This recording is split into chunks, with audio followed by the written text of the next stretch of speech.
cannot be captured by thought. Yes. Because thought in itself is limited. If you, and I agree to that, not only agree, but it's a fact. Yes, well, perhaps we should bring it out still more. That is, thought is limited. Even though one may easily verbally admit thought is not limited, there's a very strong predisposition, feeling, tendency to feel that way, that thought can do anything. Anything. It can't. It has. See what it has done in the world. Well, I agree that it has done some terrible things, but that doesn't prove that it's always wrong. You see that you could always blame it on the people who have used it wrongly, you see. That's a good old trick. But thought in itself is limited. Therefore, whatever it does is limited. Yes, now, and it's limited in a very serious way, is what you're saying. That's right. Oh, of course, in a very, very serious way. Now, could we bring that, say what that way is? I mean, that way is what's happening in the world. All right, let's look at that. The totalitarian ideas is the invention of thought. Yes, well, we could say that the people, the very word totalitarian means they wanted to cover the totality, but they couldn't. They couldn't. They couldn't, the thing collapsed, right? It's collapsing. It's collapsing. Now, but then there are those who say they are not totalitarians. But the Democrats and all the rest of the Republicans and the Democrats and the idealists and so on, all their thinking is limited. Yes, but it's limited in a way that's very destructive. It's very serious and destructive. Now, in what way could we bring that out? You see that I could say, okay, my thought is limited, but, well, it may not be all that serious. You see, why is it so important? That's very simple, because whatever action is born of limited thought must breed conflict. Inevitable. Yes.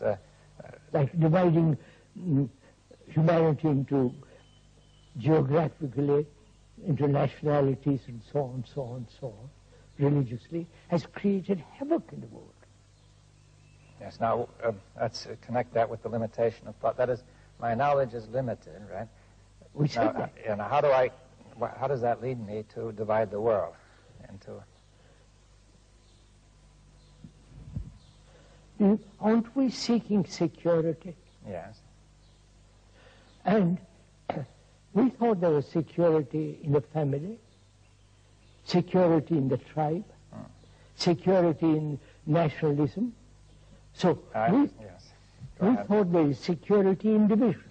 Yes, it seems now it's come out that take the tribe, for example. See, one may feel insecure now because then it says with the tribe I am secure. That is a conclusion. And I think I know enough to be sure that's so, but I don't. Other things happen that I don't know, which make that very insecure. Other tribes come along. No. The very division creates insecurity. It helps to create it, yes. But I'm trying to say I don't know enough to know that, right? No. I don't see that, right? So you don't, but one doesn't see it because one has not thought about anything, looked at the world as a whole. Yes, well, the thought which attempts to, the thought which aims at security attempts to know everything important. Yes. And it assumes that it knows everything important, and it says this will bring security. Now, not only are there a lot of things it doesn't know, but one thing it doesn't know is that this very thought itself is divisive, right? Divisive. Yes. Divisive. It's going to, because I define an area which is secure and divide it from another area. Because in itself it's limited. Yes. Anything that's limited must inevitably create conflict. We mean any thought that's... If I say I'm an individual, it's limited. Yes. I'm concerned with myself, that is very limited. Yes, we have to get this clear. See, if I say this is a table which is limited, it creates no conflict, right? No, there's no conflict. Now when I say this is me, it creates conflict. Now, yes.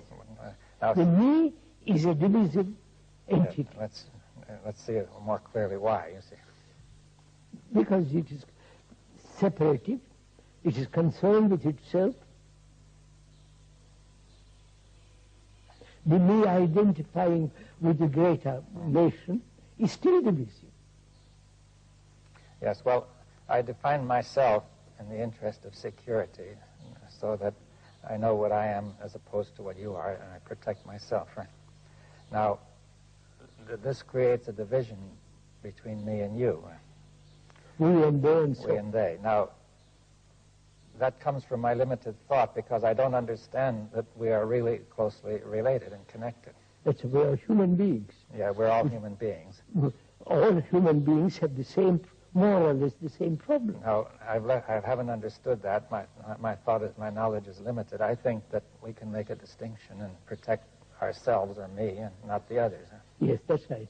But in the very act of doing that, I create instability. Right? Yeah, that's right. You create insecurity. Insecurity. So, if we see that, not merely intellectually or verbally, but actually feel it, that we are the rest of humanity, then the responsibility becomes immense. Yes, well, how can you do anything about that responsibility? Then either contribute to the whole mess or keep out of it.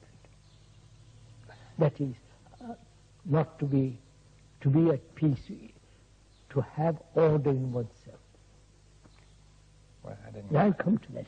I'm going to talk. Yes, you see, let's come, you see, I think we've touched on an important point, that we say the whole of humanity, of mankind, is one.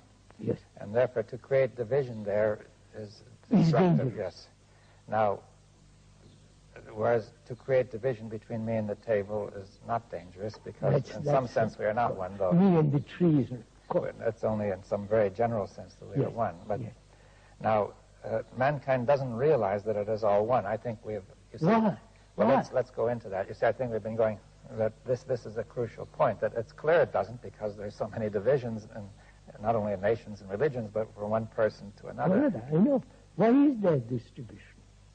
There first was the feeling, at least in the modern era, that every human being is an individual. Right? This may not have been so strong in the past. That's what I question. I question altogether whether we are individuals. Yes, well, that's a big question, because... Yeah, of course. We said just now, the consciousness, which is me, is similar to the rest of mankind. They all suffer. Yes. They all have fears. They're all insecure. They have their own particular gods and rituals, all put together by thought. Yes, well, I think this calls for some, there are two questions here. One is, not everybody feels that he is similar. Most people feel they have some unique distinction. At least they... What do you mean, unique distinction? Well, distinction in doing something?